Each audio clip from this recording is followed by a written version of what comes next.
Hey everyone, my name is BearTen. Welcome back to the channel. What if I told you that everything you think you know about the Amazing Digital Circus is a lie? What if the so-called prison isn't a trap at all, but something far more seductive, something that makes people choose to stay? In today's video, we're going to peel back the curtain on this bizarre world. Why do some characters act like villains when, deep down, they might be the only ones who understand what's really going on? Who's pulling the strings, and who's already broken free? And here's the biggest question. Is the circus glitching because it's collapsing, or because it's evolving into something we can't comprehend? By the end of this video, you won't just see the digital circus differently, you'll start questioning why it exists at all, and maybe why we can't leave either. So hit that like button, subscribe if you dare, and let's step into the madness together. Today, I want to talk about something that's been absolutely blowing my mind lately, the Amazing Digital Circus. I've been diving deep into the latest episodes, and I think I've uncovered some incredible theories about what's really happening in this digital world that will completely change how you see the show. So let's start with episode 6, which I think is the key to understanding everything. What we see in this episode is that the characters trapped in the game can actually manifest their desires into reality. Jax hints at this when he tells Pomni. Remember? But there's also a bright side because you can do practically anything. Pomni, who couldn't shoot before, suddenly hits her target just by believing in herself. Gangle sticks her finger in Jax's gun barrel and it explodes exactly as she imagined it would. She even says, "Wow, I didn't think that would actually work." Then we have Kinger creating a healing butterfly simply by deciding that such a function exists in the game. He literally says, "This is a butterfly. It restores health." Did Caine mention this? Oh no, I made that up myself. By the end of the episode, Pomni fully realizes she can manifest any fantasy she wants. She performs incredible gun tricks and shoots randomly, letting the ricochet do exactly what she envisioned in her head.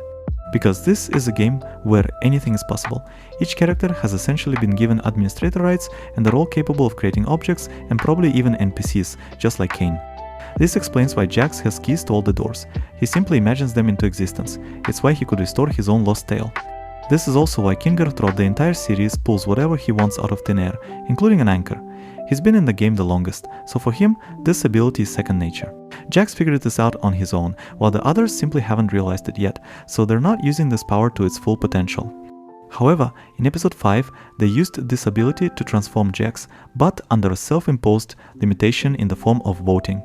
Gangle says, "Okay, I'm starting the vote, let's skip the adventure and make Jax vegan for the rest of the day." But the character's abilities don't end there. Since Caine is also part of the game, the main characters can control him too, and they've been doing it unconsciously throughout all 6 episodes. When Gangle tells him to forget, just forget. Simply forget to forget. She literally erases his memory of the previous conversation. That's why Caine later brings up the same topic again as if nothing happened. He says, "Oh yes, we need to figure out the reason for your behavior," and he probably doesn't remember their previous conversation for the same reason. Normally he couldn't forget it, but under an administrator's influence, it's entirely possible. So why do the characters suffer if they have this power? They keep asking Caine to create normal adventures. I think the key is that it's not just wanting something that manifests it into reality, it's genuine belief that things will be as you want them to be. Everyone in the circus is psychologically traumatized and terribly insecure, while Jax and Kinger seem quite content with Caine's adventures. Additionally, when his AI was created, Caine was probably given the task of creating various adventures for the player's entertainment. This core directive in his programming cannot be changed.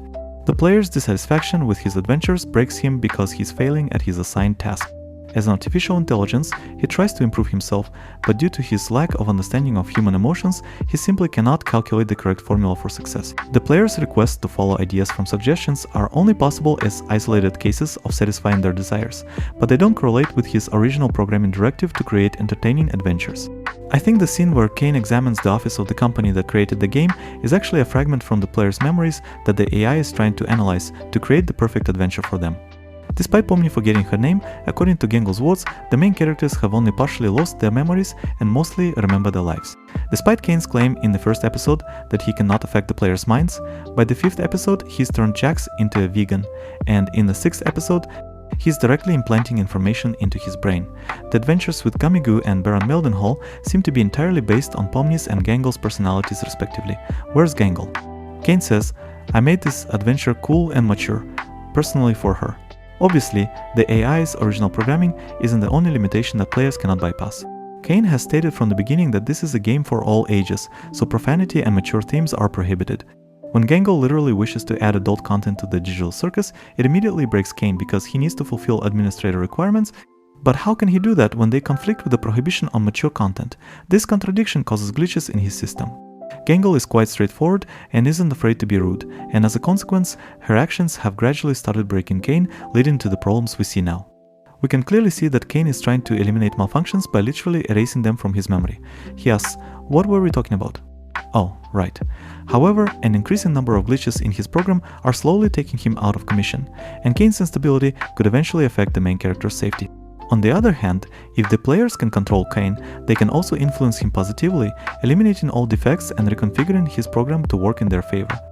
I think this is ultimately what they'll achieve when they finally realize they can control absolutely everything in this place. The digital circus, which initially seemed like purgatory, is actually essentially heaven, where people who have difficulty living in real life can live as they choose, fulfilling any of their dreams. But this will only be possible if they overcome their psychological problems that currently hold them captive, depriving them of confidence and joy in life.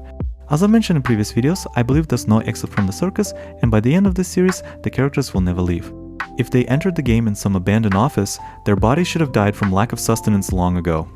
In real life, they obviously consciously decided to end their previous lives and start new lives in the game, where they could potentially fulfill all their past desires. But for this to happen, they need to overcome their psychological problems, and I think this is what the series will ultimately focus on. So far, only Kinger has managed to accept himself as He Island. He hasn't abstracted yet because he didn't give in to his own anxiety.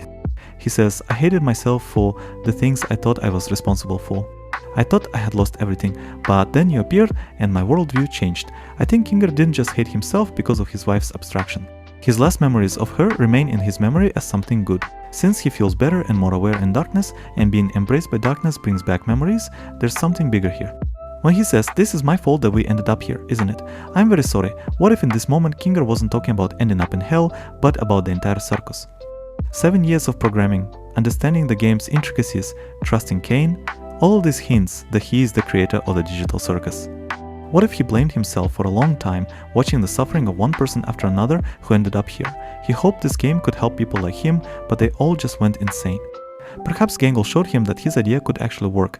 During their conversation in the bar, the girl clearly indicated that no one was waiting for her at home and that real life was quite difficult for her. Maybe, despite all her experiences in the circus, life became easier for her here than at home. This helped Kinger understand that he had created an opportunity to solve psychological problems, but it depends on the person whether they use this opportunity or continue to drown in their worries. And that's not his fault. We all deal with problems differently, and sometimes you just have to let people do it their own way. Now let's talk about Jax, because episode 6 shows us a much less pleasant side of him than before. He suddenly pushes Pomni away, mocks her hopes, and even says he'll easily forget about her if she abstracts. When she asks, what would you do if I abstracted tomorrow?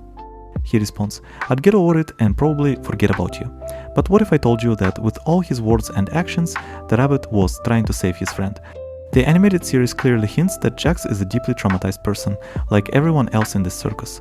But everyone has different reasons, and pain manifests differently in each person. During his time in the game, Jax has experienced the death of several very close people, Ribbit the Frog and Kaufmo the Clown. When asked, is that why you didn't come to Kaufmo's funeral? The anger that Jax showed at the sight of his door indicates that he had quite strong feelings for the clown when he was alive. Kaufmo was his friend, with whom he once ran around and had fun, just like Pomni does now. But eventually, emotions and anxiety got the better of the clown. He became obsessed with finding an exit from the game and eventually went insane and abstracted. When asked, do you have real friends? Jax answers, not anymore. Kaufmo's death doesn't sadden Jax, it angers him. He feels like his friend abandoned him. Instead of continuing to have fun in a stupid game, he went into those damn self-reflections that destroyed him. Jax says you don't know what they're like before they abstract. They're not pleasant to be around. Have you wondered why Jax is always cheerful and makes fun of everyone? It's not because that's his archetype or because it's a game, everything is much deeper. When asked, do you care what others like? He responds, well, I just don't. You're right, I don't care. When the rabbit first entered the digital circus, he also worried and followed familiar moral principles like everyone else. But we're still people, right? I thought so too at first. Once he was in Pomni's place, but as he says, he consciously became the Joker we see now.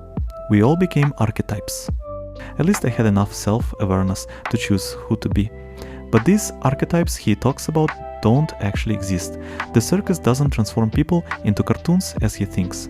Well, it transforms them externally, but inside they remain the same people, personalities, with their past, character, and a whole bunch of problems. Gangle isn't just an optimist. She hides her experiences behind her smile. Gangle isn't just a crybaby. She really wants to smile. Kinga isn't just a madman. He's a wise man with a difficult fate. Gangle isn't just a grump, but also a good friend, always ready to support. One epithet isn't enough to describe them.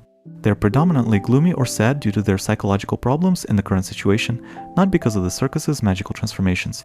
None of this fits with conventional ideas about archetypal characters.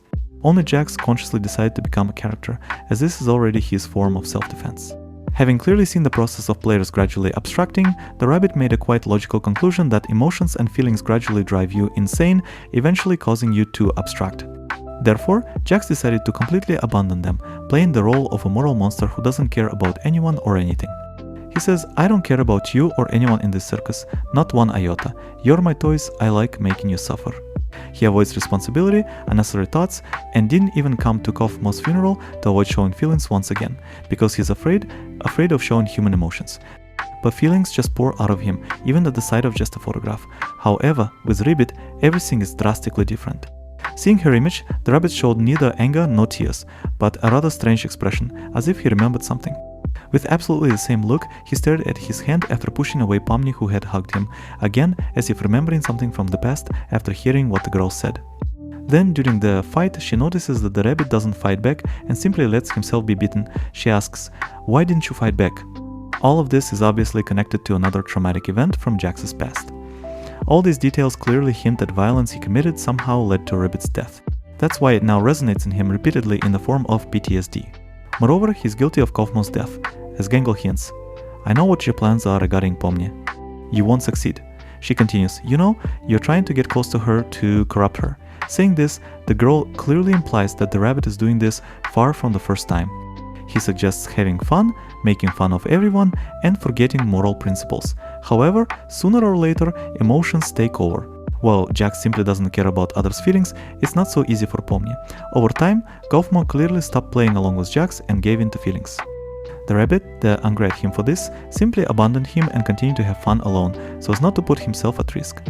At that moment, the clown needed moral support from his friend, but he abandoned him, not wanting to talk about feelings, because for him they had become forbidden fruit. As a result, having lost his closest person, Kaufman abstracted. Although Jax tries to convince himself that Kaufman is to blame for everything, because he didn't continue to have fun with him, ignoring emotions as the rabbit told him to do. And you're trying to preserve a part of yourself that still thinks it's part of that world, but in the end, what does it give? However, somewhere deep inside, Jax understands that he is to blame for his abstraction. When Pomni called the rabbit her friend, it triggered Jax, causing a whole storm of emotions, mixed with his recent memories of Kaufman and Ribbit. Feeling guilty for their deaths at this moment, he decided he shouldn't be friends with anyone anymore. When Pomni says, "If I shoot you, then we'll remain friends," he responds, "We weren't friends." He doesn't want another person to abstract because of him when he once again refuses to talk about feelings. He liked Pomni. He had fun with her, and he simultaneously doesn't want to lose her and doesn't want to take responsibility for another inevitable death in this game that will sooner or later drive everyone insane. However, the very fact of a new friend appearing and this emotional conversation couldn't help but affect Jax. Although he plays the role of a cheerful villain, he's still human. You can't suppress feelings forever, pretending to be a moral monster. Sooner or later they'll come out, which Pomni told him about. Hasn't it occurred to you that this is exactly why people abstract?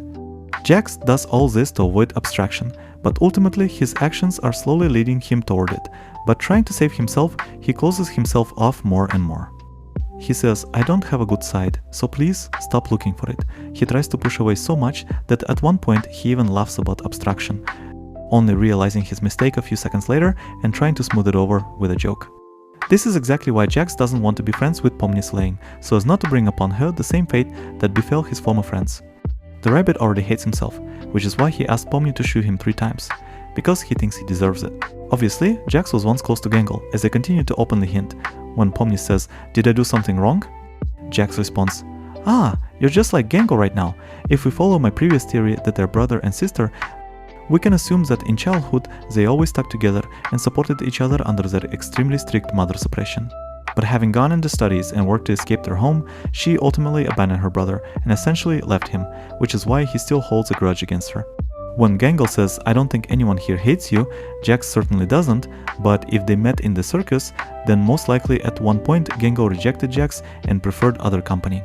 Just as she let Jax down, she says, "I tried my best to win them over, but then I pushed them away and now they hate me." Additionally, this episode confirmed one of the most popular fan theories that Kinger was the developer of this game. When he says, "This is a butterfly, it restores health," did Caine mention this? Oh no, I made that up myself. I think that due to schizophrenia manifesting in real life, Kinger and his wife decided to move inside the game he created to continue living together here, while he still retained at least some of his sanity. However, schizophrenia continued to progress here too, and his wife, who had to watch her husband's deteriorating mind day after day, eventually abstracted from grief, which hit Kinger even harder. But surprisingly, somehow Gangle helped him cope with his experiences. He says, "I hated myself for the things I thought I was responsible for. I thought I had lost everything, but then you appeared, and my worldview changed." Additionally, you can see photographs of the real office from when the game was still being developed in Caine's area. And on Jax's gun, you can see for the first time the full name of the company that created it, Caine and Abel, as fans had suspected since the first episode. But if Caine is just an artificial intelligence, why was the company named after him? And why does he glitch due to purely human emotions, getting upset that no one loves him? I think we'll discuss these topics more in the future. So there you have it. The Amazing Digital Circus isn't just a simple animated series about characters trapped in a game. It's a deep psychological study about trauma, friendship, self-acceptance, and the power of belief. The characters aren't just archetypes, they're complex individuals dealing with their own pain and trying to survive in a world where their thoughts can literally become reality. What do you think about these theories? Do you agree that the circus is actually a form of digital heaven rather than hell? Let me know in the comments below. And don't forget to hit that like button if you enjoyed this deep dive into the Amazing Digital Circus. BearTen has been there for you. Make sure to subscribe and turn on notifications so you don't miss my future videos analyzing this incredible series. I'll see you in the next one. Thanks for watching. Bye!